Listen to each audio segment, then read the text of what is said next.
Today on the Transplant Helper, we're going to be talking all things flu shot related. Not only if you should get it, when you should get it, how you should get it, where you should get it, is it going to be effective this year? And even toward the end of this, something I really want you to stick around for, I'm going to share with you a brand new opportunity that may be available to you if you're a transplant patient that can, in a sense, kind of ultra protect you from getting the flu this year. So you want to stick around and hear about that toward the end. I promise you it's at least worth a discussion, okay? So go ahead and stay tuned. Hit the subscribe button and the bell notification to become part of the Transplant Helper community. Hey folks, welcome to Transplant Helper again today. My name is Jim Merle, and if you've been watching my video series very long, for the past 2.5, 3 years, you know that every year when it gets to be kind of that flu season, we tend to sit down and talk about another aspect, another way of viewing the flu shot and its potentials for keeping you alive this year, okay? And I understand that when I start a video like this, immediately there are going to be a few people down in the comments below the video who are anti-vaccine, anti-flu shot, who would never get it, don't want to get it, don't want to even consider that anyone else might get it. And I understand that at times the arguments will begin. Those comments will begin rolling in. They'll be few and far between, but they will begin to roll in. And so just be prepared for that if you're commenting below the video. But with that being said, let me say up front, anything that is, if you want to say nasty or vulgar, or if you start getting angry with someone, I've got a huge delete button that I'm not afraid to use, okay? So I'll definitely delete comments that get out of hand. However, I want to keep the discussion as transparent and open as we can. So if you want to comment something, yay or nay to the flu shot, just understand that unless it gets kind of out of hand, I'm going to let it go. So you're going to have to kind of be there and hang on for your own, okay? So I would encourage you to comment, but if you want to comment, especially kind of on the minority, the more negative side, be prepared that most of us believe the flu shot's a great thing, and you're probably going to hear from us, okay? So maybe you just want to skip off this and move on to another video, and if so, that's fine, okay? If that's the case, bye-bye. But the rest of you who have stuck around, today we are talking about the flu shot. Number one, answering the simple question, should I get the flu shot this year? And my general answer to that is always going to be absolutely yes. The flu shots are oftentimes recommended or encouraged or even forced upon, some would claim, even pushed upon us as transplant patients simply because we're being immunosuppressed, not able to fight off many colds, flus, viruses, anything for us. It's definitely going to be an advantage and a good idea. Now, are there risks that come with getting the flu shot? Yeah, there are. Absolutely are. Just with any vaccine or any medication you take by mouth, there's oftentimes going to be risk. There's going to be side effects. There's going to be just problems that can arise. However, always keep in mind with anything that you take like that, there's also going to be a benefit versus risk type of measurement that has to be done. I think in most cases, getting the flu shot, the benefits of doing such are far going to outweigh the risk, okay? So talk to your team, discuss this with your team, and most likely if you're a transplant patient, because you're immunosuppressed, they're going to at least suggest that you get it, probably going to offer it to you in clinic free of charge just to kind of help you along the way. But nonetheless, give that a check, okay? So just make sure that it's something they want you to do, and if so, go with it. Now, some precautions you need to take when you do that, obviously, they're going to tell you never take a live vaccine, okay? And basically, when it comes to the flu shot, you're going to know whether or not you're getting the live or the, I guess, dead, what is it, inactive vaccine, simply because the inactive vaccine is going to be given through a shot, an injection, possibly, most likely in the arm or somewhere, and the live form is going to be kind of a nasal spray they put up your nose. So if someone comes to you, you ask for a flu shot, say you get it done at your general practitioner's office or maybe down at the pharmacy. A lot of the pharmacies, big names pharmacies give that now. If you're going in for a flu vaccine and they pull out the nasal spray, stop them dead in their tracks. You cannot take the live vaccine, okay? And neither should anybody in your house take it. At least that's the best thing to go with. So avoid the live vaccine. Number two, a precaution to take is try to always be certain that you're not sick when you get it. A lot of times if you're sick and your immune system is fighting, trying to ward off some other thing that's going on, be sure that when you get the flu shot, you're pretty much clear of that by about a week to 10 days, because that ultimately, that flu injection could be totally ineffective, could be void because your body kind of kicks it out automatically. Or even if your immune system is fighting over here and it's giving it its best and it's kind of has all all of its attention here, and then you get a flu shot over here, and that doesn't mean literally left or right, but on the other side, you get a flu shot, and that flu shot has a little bit of those antigens in there, a little bit of that seemingly virus, although it's inactive, but placed in you, then it certainly could cause a bit of a flare-up. There can be aches and pains, there can be headaches, there can be low-grade fevers, kind of the side effect. Like I would say, you can sometimes feel like you've got the fake flu for a day or two, and that may or may not happen with you. But as a precaution, be sure that you're clear, that you're just, you're well when you get it, and that's the best idea. In addition to that, it's always a good idea to try to get your flu shot generally almost as early as it is offered. Now, around here, and I know every part of the country is going to be a little bit different, around here, they actually started offering the flu shot, I guess it's been about a month ago. So early September, the flu shot was already available. Some would argue that's a little bit too early, but because of what was happening, we already had flu cases popping up. They went ahead and administered it in September. So find out when the flu shot is available. Consider getting it as an earlier state as you can, and maybe check into possibly getting a booster shot later. Again, that's something you need to discuss with your team or your pharmacist, but that is at least something you have to consider. Now, as far as the recommendations about the flu shot for a transplant patient, sometimes you'll generally hear, and this is a generic statement,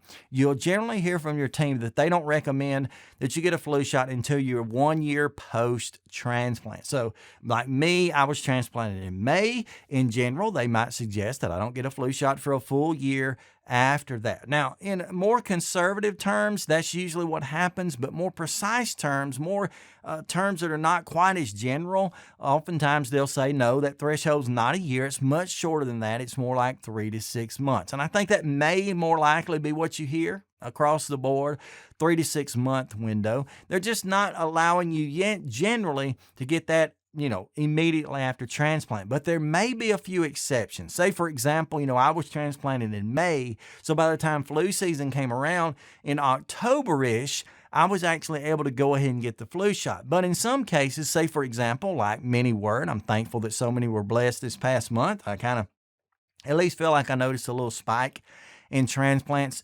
back in August, September of this year. But because of that, anyone who was transplanted in August, September of this year, sit down and have a discussion with your team, because most of the time, even though you're not outside that 3 to 6 month or even up to a year on the extreme side of the window, they may say, well, you know what? Again, benefits outweigh the risk here. So they may go ahead and suggest that you get that flu shot a little bit sooner, just because you're about to face flu season. Okay, so just sit down with your team. They may tell you just forget it, skip it this year. They may also say, well, you know what, being as we expect it to be kind of a dangerous time of year, they go ahead and administer it. And by the way, if you really want to be comforted by that a little bit, the CDC actually says that you can get the shot at least within the first month. Okay, so as long as you're 1 month post-transplant, the CDC says that. Again, most teams may say 3 to 6.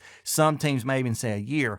But, if you go ahead and get that within the first month with the advice of your team, if that's what they suggest, you're probably going to do just fine. Okay, so don't really worry about that. Now, as far as sometimes people, or generally they always do, people claim the flu shot is not active or ineffective. Yeah, that happens. And there are times when it feels ineffective. For example, you have to keep in mind that the vaccine they're giving you, say now, October-ish, this time of year in the fall, they really gone in development of that back last season. As they saw the patterns of the flu, they saw the strains that were coming through, they saw the types of springs and summers that we have. They kind of deduced from a lot of research that I don't understand, and maybe you don't either, but they kind of have to take a shot in the dark. They have to take a guess and try to determine what strains may be out this year, so what strains are going to be more popular in certain areas, if that's really the way to think about it, but have more potential in certain areas to affect us or whatever.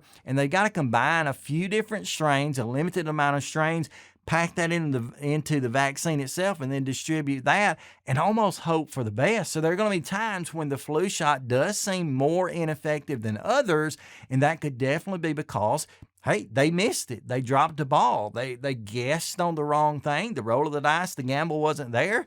and they missed it, and that has happened. However, keep in mind that this flu vaccine, whatever it is, if there's any potential that lowers your risk as a transplant patient, again, you're immune suppressed, if there's any potential for lowering that, I would rather take that roll of the dice and increase my chances or decrease my chances of getting the flu than to say, oh, I just won't get it at all, and then leaving my chances 100% open to potentially getting the flu. So I'm going to take that. Maybe they miss it, maybe they don't.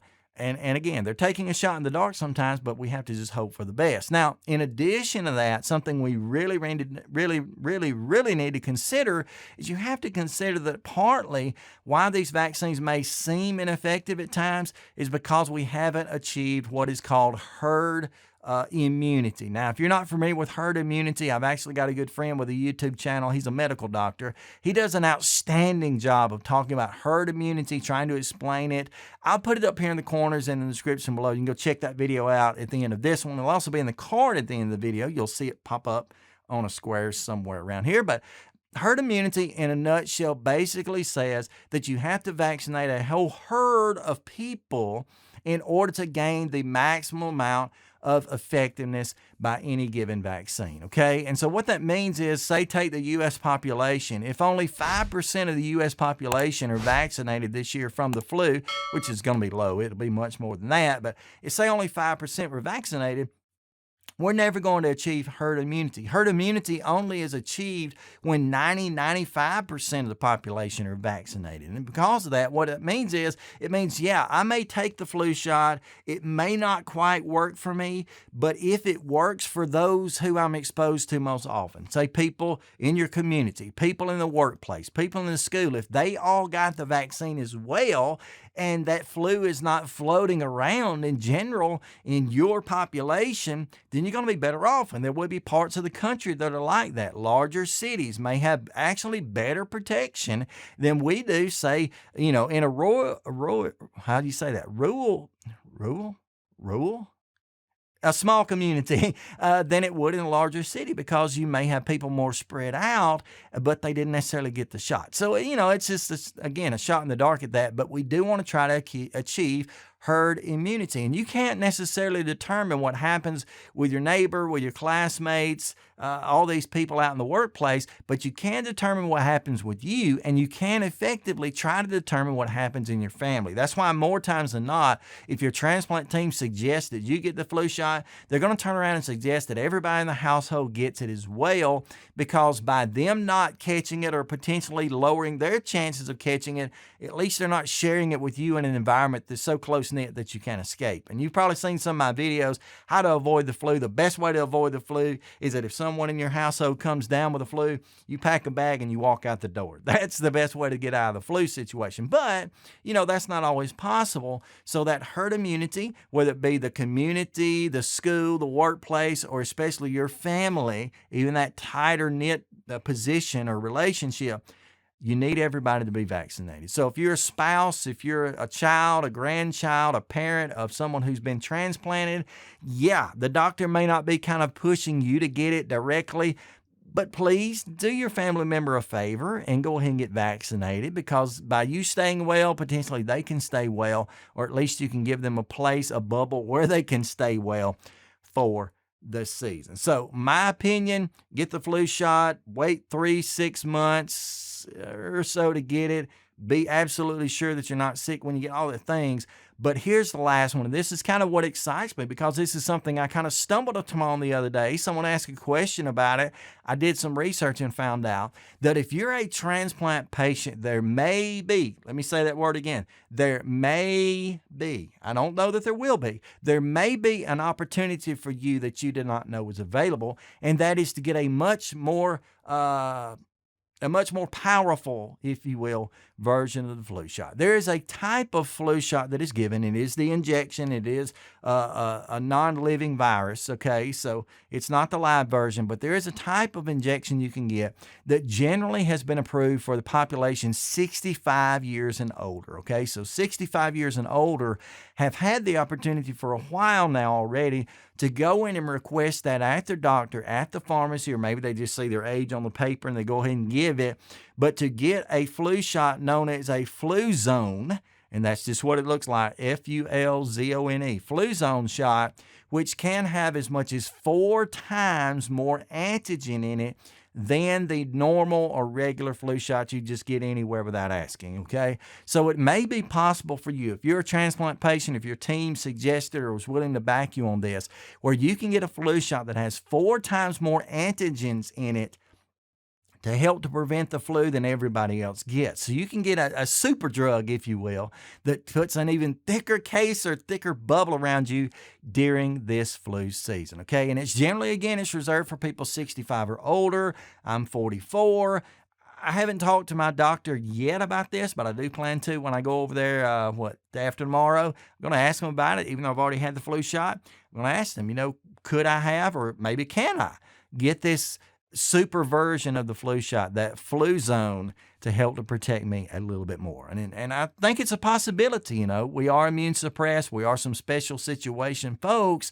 And so maybe you're going to want to get that. Now, immediately the question that came up in my mind is, if I'm getting 4 times the antigens of, say, the regular flu shot, can that affect me? Well, if the regular flu shot tends to affect you, again, to give you those achy muscles, the fake flu for a day or two, this may very well do the same. But again, keep in mind, the benefits are outweighing the risk here. The protection that you're getting is also going to be much more effective, potentially, than what you would have gotten otherwise. So I don't know if that answered any or all of your questions or none of your questions or whatever. Again, commenting below the video, very, very important.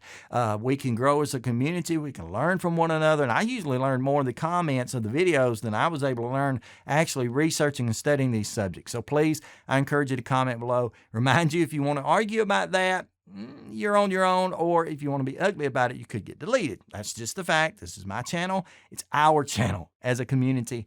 But sometimes outsiders tend to kind of sneak in and try to cause trouble. We're not going to allow that around here. Never have, never will. So that's just the way it is. But this video, if it has helped you out in any way, please, a huge thumbs up, like the video. That definitely helps. That helps YouTube recognize that you at least believe that some of my videos are beneficial. And in addition to that, if you're not already subscribed to this channel, right now is the day, the perfect time to subscribe. Not every video is about flu vaccines, but they're always related to transplants. So if you want to learn pretty much anything about transplant, how to live, how to survive, I've got 470 plus videos just on this one channel, all that have to do with that. So I think you'd enjoy that. Hit the subscribe button, maybe the bell notification on beside that. Because to be honest with you, YouTube's not being very kind right now with their algorithms. So some people who want to see these videos, they're just not popping up. That's all on you, YouTube. Stop it. But if you hit the notification and click all behind that, you'll see all the videos. You don't have to watch them, but they'll at least come up and they'll be available for you. Again, I love each and every one of you. I want to encourage you to just keep on keeping on. And certainly until we sit down for another video, until I see you again, stay stronger, friends.